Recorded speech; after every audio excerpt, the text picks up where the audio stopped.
ನಮಸ್ಕಾರ, ಇದು ರಿಪಬ್ಲಿಕ್ ಕನ್ನಡ. ನಾನು ಶ್ರೀಲಕ್ಷ್ಮಿ ಅಭಿಜಿತ್. ದರ್ಶನ್ಗೆ ಕೇವಲ 2 ಜೊತೆ ಬಟ್ಟೆಗಳನ್ನ ಮಾತ್ರ ಕೊಟ್ಟಿದ್ದಾರೆ ಜೈಲು ಸಿಬ್ಬಂದಿ. ತನ್ನ ಬಟ್ಟೆಯನ್ನ ತಾನೇ ತೊಳೆದುಕೊಳ್ತಾ ಇದ್ದಾನೆ ದರ್ಶನ್. ಬಟ್ಟೆ ತೊಳೆದ ಕಾರಣ ಸೋಪ್ನಿಂದಾಗಿ ಕೈಯೆಲ್ಲ ಫಂಗಸ್ ಆಗಿದೆ.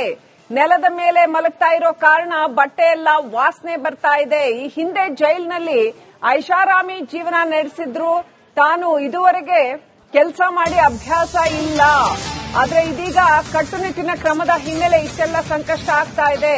ತನ್ನ ರೂಮನ್ನೇ ತಾನೇ ಕ್ಲೀನ್ ಮಾಡ್ಕೊಳ್ತಾ ಇದ್ದಾನೆ ಅಂತ ಹೇಳಲಾಗ್ತಾ ಇದೆ. ದರ್ಶನ್ ಯಾರೊಂದಿಗೂ ಮಾತನಾಡದಂತೆ ದರ್ಶನ್ಗೆ ನಿರ್ಬಂಧ ಹೇರಲಾಗಿದೆ.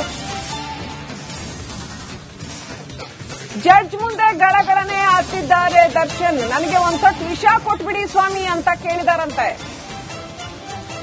ನ್ಯಾಯಾಧೀಶರ ಮುಂದೆ ದರ್ಶನ್ ಕಣ್ಣೀರು ಹಾಕ್ತಾ ಇದ್ದಾರೆ. ನನ್ನೊಬ್ಬನಿಗೆ ಒಂಚೂರು ವಿಷ ಕೊಟ್ಬಿಡಿ ಸಾಕು ಅಂತ ಜಡ್ಜ್ ಮುಂದೆ ಕಣ್ಣೀರು ಹಾಕಿದ್ದಾರಂತೆ.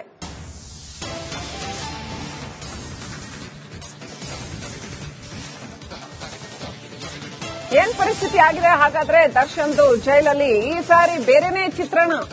ನನ್ನೊಬ್ಬನಿಗೆ ಸ್ವಲ್ಪ ವಿಷ ಕೊಟ್ಬಿಡಿ ಸಾಕು ಅಂತ ಜಡ್ಜ್ ಮುಂದೆ ಗಳಗಳನೆ ಕಣ್ಣೀರು ಹಾಕಿದ್ದಾರೆ. ದರ್ಶನ್ನ ಬಳ್ಳಾರಿ ಜೈಲಿಗೆ ಶಿಫ್ಟ್ ಮಾಡಬೇಕೋ ಬೇಡವೋ ಅನ್ನುವ ಅರ್ಜಿಯ ವಿಚಾರಣೆ ಇವತ್ತಿದ್ದಂಥದ್ದು. ಪರಿಸ್ಥಿತಿ ಏನಿದೆ ಅಂತ ನೋಡಿದಾಗ ದರ್ಶನ್ ಹೇಳಿದ್ರಂತೆ, ನ್ಯಾಯಾಧೀಶರ ಮುಂದೆ ಗಳಗಳನೆ ಕಣ್ಣೀರು ಹಾಕಿದ್ರಂತೆ. ಇವರೊಬ್ಬರೇ ಕೊಲೆ ಆರೋಪಿ ಅಲ್ಲ, ಎಲ್ಲಾ ಆರೋಪಿಗಳಿಗೂ ಇದೇ ತರ ಇದೆ ಪರಿಸ್ಥಿತಿ ಜೈಲಲ್ಲಿ. ಅದನ್ನೇ ಜೈಲು ಅಂತ ಹೇಳೋದು. ಈ ಹಿಂದೆ ವಿವಿಐಪಿ ಟ್ರೀಟ್ಮೆಂಟ್ ಜೈಲಲ್ಲಿ ಸಿಕ್ಕಿದ್ರಿಂದಾಗಿ ಜೈಲು ಅಂದ್ರೆ ಏನು ಅಂತ ಬಹುಶಃ ಅರಿವಾಗಿರ್ಲಿಲ್ಲ ಅಂತ ಅನ್ಸುತ್ತೆ. ಈಗ ಜೈಲಿನ ನಿಜವಾದ ಪರಿಸ್ಥಿತಿ ದರ್ಶನ್ಗೆ ಅರಿವಾಗ್ತಾ ಇದೆ.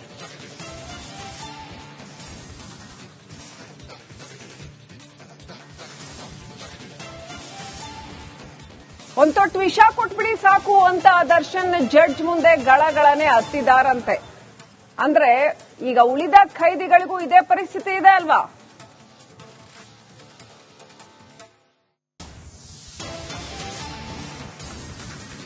ಇನ್ನಷ್ಟು ಅಪ್ಡೇಟ್ ಪಡ್. ನಮಸ್ಕಾರ, ಇದು ರಿಪಬ್ಲಿಕ್ ಕನ್ನಡ. ನಾನು ಶ್ರೀಲಕ್ಷ್ಮಿ ಅಭಿಜಿತ್. ದರ್ಶನ್ಗೆ ಕೇವಲ 2 ಜೊತೆ ಬಟ್ಟೆಗಳನ್ನ ಮಾತ್ರ ಕೊಟ್ಟಿದ್ದಾರೆ ಜೈಲು ಸಿಬ್ಬಂದಿ. ತನ್ನ ಬಟ್ಟೆಯನ್ನ ತಾನೇ ತೊಳೆದುಕೊಳ್ತಾ ಇದ್ದಾನೆ ದರ್ಶನ್. ಬಟ್ಟೆ ತೊಳೆದ ಕಾರಣ ಸೋಪ್ನಿಂದಾಗಿ ಕೈಯೆಲ್ಲ ಫಂಗಸ್ ಆಗಿದೆ.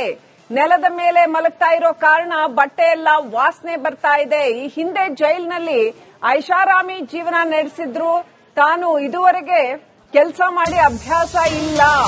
ಆದ್ರೆ ಇದೀಗ ಕಟ್ಟುನಿಟ್ಟಿನ ಕ್ರಮದ ಹಿನ್ನೆಲೆ ಇಷ್ಟೆಲ್ಲ ಸಂಕಷ್ಟ ಆಗ್ತಾ ಇದೆ. ತನ್ನ ರೂಮನ್ನೇ ತಾನೇ ಕ್ಲೀನ್ ಮಾಡ್ಕೊಳ್ತಾ ಇದ್ದಾನೆ ಅಂತ ಹೇಳಲಾಗ್ತಾ ಇದೆ. ದರ್ಶನ್ ಯಾರೊಂದಿಗೂ ಮಾತನಾಡದಂತೆ ದರ್ಶನ್ಗೆ ನಿರ್ಬಂಧ ಹೇರಲಾಗಿದೆ. ಜಡ್ಜ್ ಮುಂದೆ ಗಳಗಳನೆ ಹತ್ತಿದ್ದಾರೆ ದರ್ಶನ್. ನನಗೆ ಒಂದ್ಸೊಟ್ಟು ವಿಷ ಕೊಟ್ಬಿಡಿ ಸ್ವಾಮಿ ಅಂತ ಕೇಳಿದಾರಂತೆ. ನ್ಯಾಯಾಧೀಶರ ಮುಂದೆ ದರ್ಶನ್ ಕಣ್ಣೀರು ಹಾಕ್ತಾ ಇದ್ದಾರೆ. ನನ್ನೊಬ್ಬನಿಗೆ ಒಂಚೂರು ವಿಷ ಕೊಟ್ಬಿಡಿ ಸಾಕು ಅಂತ ಜಡ್ಜ್ ಮುಂದೆ ಕಣ್ಣೀರು ಹಾಕಿದ್ದಾರಂತೆ.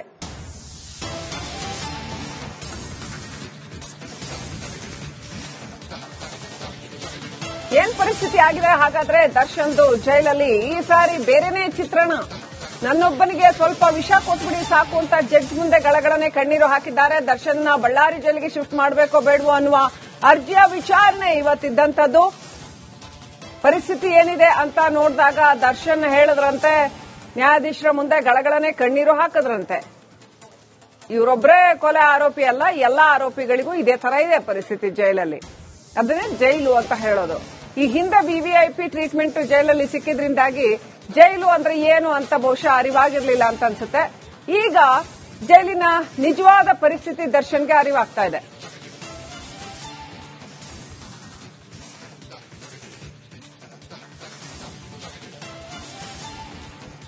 ಒಂದೊಟ್ಟು ವಿಷ ಕೊಟ್ಬಿಡಿ ಸಾಕು ಅಂತ ದರ್ಶನ್ ಜಡ್ಜ್ ಮುಂದೆ ಗಳಗಳನೆ ಹತ್ತಿದಾರಂತೆ. ಅಂದ್ರೆ ಈಗ ಉಳಿದ ಖೈದಿಗಳಿಗೂ ಇದೇ ಪರಿಸ್ಥಿತಿ ಇದೆ ಅಲ್ವಾ?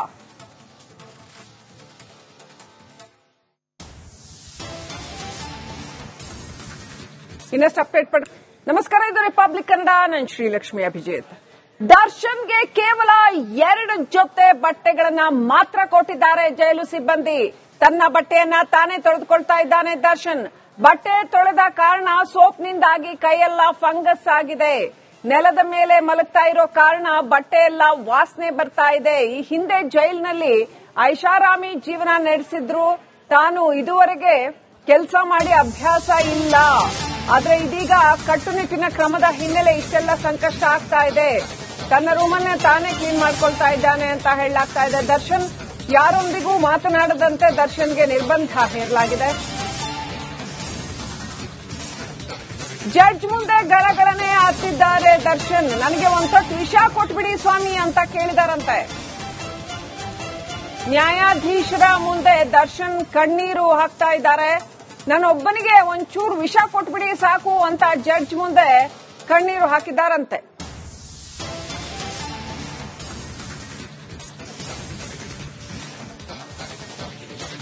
ಏನ್ ಪರಿಸ್ಥಿತಿ ಆಗಿದೆ ಹಾಗಾದ್ರೆ ದರ್ಶನ್ದು ಜೈಲಲ್ಲಿ? ಈ ಸಾರಿ ಬೇರೆನೇ ಚಿತ್ರಣ. ನನ್ನೊಬ್ಬನಿಗೆ ಸ್ವಲ್ಪ ವಿಷ ಕೊಟ್ಬಿಡಿ ಸಾಕು ಅಂತ ಜಡ್ಜ್ ಮುಂದೆ ಗಳಗಳನೆ ಕಣ್ಣೀರು ಹಾಕಿದ್ದಾರೆ. ದರ್ಶನ್ನ ಬಳ್ಳಾರಿ ಜೈಲಿಗೆ ಶಿಫ್ಟ್ ಮಾಡಬೇಕೋ ಬೇಡವೋ ಅನ್ನುವ ಅರ್ಜಿಯ ವಿಚಾರಣೆ ಇವತ್ತಿದ್ದಂಥದ್ದು. ಪರಿಸ್ಥಿತಿ ಏನಿದೆ ಅಂತ ನೋಡಿದಾಗ ದರ್ಶನ್ ಹೇಳಿದ್ರಂತೆ, ನ್ಯಾಯಾಧೀಶರ ಮುಂದೆ ಗಳಗಳನೆ ಕಣ್ಣೀರು ಹಾಕಿದ್ರಂತೆ. ಇವರೊಬ್ಬರೇ ಕೊಲೆ ಆರೋಪಿ ಅಲ್ಲ, ಎಲ್ಲಾ ಆರೋಪಿಗಳಿಗೂ ಇದೇ ತರ ಇದೆ ಪರಿಸ್ಥಿತಿ ಜೈಲಲ್ಲಿ. ಅದನ್ನೇ ಜೈಲು ಅಂತ ಹೇಳೋದು. ಈ ಹಿಂದೆ ವಿವಿಐಪಿ ಟ್ರೀಟ್ಮೆಂಟ್ ಜೈಲಲ್ಲಿ ಸಿಕ್ಕಿದ್ರಿಂದಾಗಿ ಜೈಲು ಅಂದ್ರೆ ಏನು ಅಂತ ಬಹುಶಃ ಅರಿವಾಗಿರ್ಲಿಲ್ಲ ಅಂತ ಅನ್ಸುತ್ತೆ. ಈಗ ಜೈಲಿನ ನಿಜವಾದ ಪರಿಸ್ಥಿತಿ ದರ್ಶನ್ಗೆ ಅರಿವಾಗ್ತಾ ಇದೆ.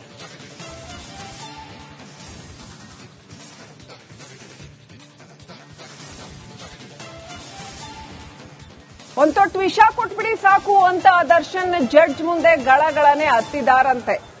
ಅಂದ್ರೆ ಈಗ ಉಳಿದ ಖೈದಿಗಳಿಗೂ ಇದೇ ಪರಿಸ್ಥಿತಿ ಇದೆ ಅಲ್ವಾ?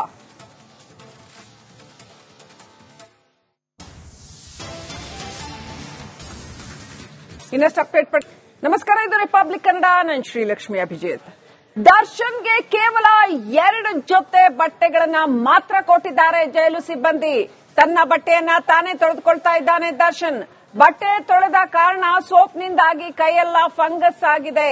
ನೆಲದ ಮೇಲೆ ಮಲಗ್ತಾ ಇರೋ ಕಾರಣ ಬಟ್ಟೆ ಎಲ್ಲ ವಾಸನೆ ಬರ್ತಾ ಇದೆ. ಈ ಹಿಂದೆ ಜೈಲಿನಲ್ಲಿ ಐಷಾರಾಮಿ ಜೀವನ ನಡೆಸಿದ್ರು.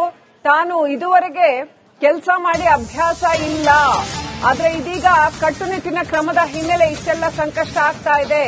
ತನ್ನ ರೂಮನ್ನೇ ತಾನೇ ಕ್ಲೀನ್ ಮಾಡ್ಕೊಳ್ತಾ ಇದ್ದಾನೆ ಅಂತ ಹೇಳಲಾಗ್ತಾ ಇದೆ. ದರ್ಶನ್ ಯಾರೊಂದಿಗೂ ಮಾತನಾಡದಂತೆ ದರ್ಶನ್ಗೆ ನಿರ್ಬಂಧ ಹೇರಲಾಗಿದೆ.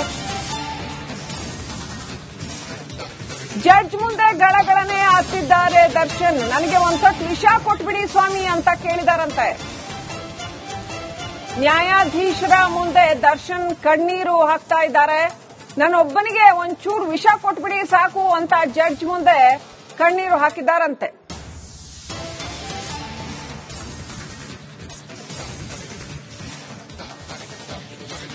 ಏನ್ ಪರಿಸ್ಥಿತಿ ಆಗಿದೆ ಹಾಗಾದ್ರೆ ದರ್ಶನ್ದು ಜೈಲಲ್ಲಿ? ಈ ಸಾರಿ ಬೇರೆನೇ ಚಿತ್ರಣ.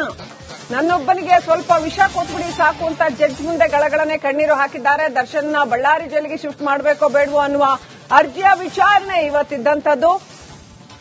ಪರಿಸ್ಥಿತಿ ಏನಿದೆ ಅಂತ ನೋಡಿದಾಗ ದರ್ಶನ್ ಹೇಳಿದ್ರಂತೆ, ನ್ಯಾಯಾಧೀಶರ ಮುಂದೆ ಗಳಗಳನೆ ಕಣ್ಣೀರು ಹಾಕಿದ್ರಂತೆ. ಇವರೊಬ್ಬರೇ ಕೊಲೆ ಆರೋಪಿ ಅಲ್ಲ, ಎಲ್ಲಾ ಆರೋಪಿಗಳಿಗೂ ಇದೇ ತರ ಇದೆ ಪರಿಸ್ಥಿತಿ ಜೈಲಲ್ಲಿ. ಅದನ್ನೇ ಜೈಲು ಅಂತ ಹೇಳೋದು. ಈ ಹಿಂದೆ ವಿವಿಐಪಿ ಟ್ರೀಟ್ಮೆಂಟ್ ಜೈಲಲ್ಲಿ ಸಿಕ್ಕಿದ್ರಿಂದಾಗಿ ಜೈಲು ಅಂದ್ರೆ ಏನು ಅಂತ ಬಹುಶಃ ಅರಿವಾಗಿರ್ಲಿಲ್ಲ ಅಂತ ಅನ್ಸುತ್ತೆ. ಈಗ ಜೈಲಿನ ನಿಜವಾದ ಪರಿಸ್ಥಿತಿ ದರ್ಶನ್ಗೆ ಅರಿವಾಗ್ತಾ ಇದೆ.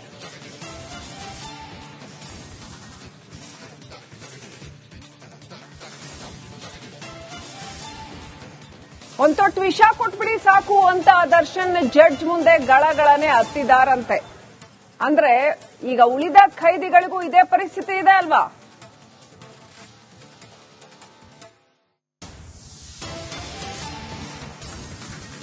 ಇನ್ನಷ್ಟು ಅಪ್ಡೇಟ್